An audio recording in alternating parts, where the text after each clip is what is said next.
Hey everybody, this is the beginning to a whole new series of videos that we're going to be putting out. And again, this is not like super comprehensive. We're going to try to make it as in-depth as possible.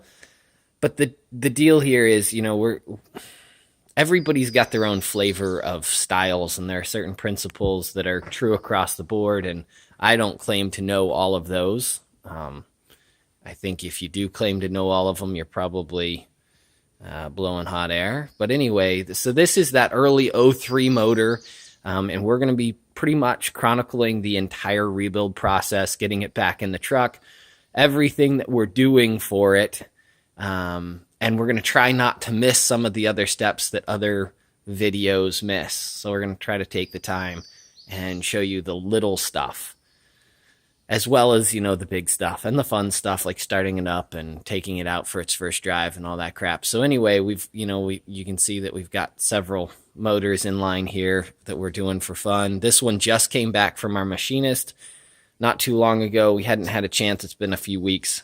And down here in the South, you got to fight with surface rust. So we're being pretty careful, and there will be some spots that we'll have to clean up because there's a little bit of surface rust that has just barely started. So anyway, we've kept this motor pretty well greased down.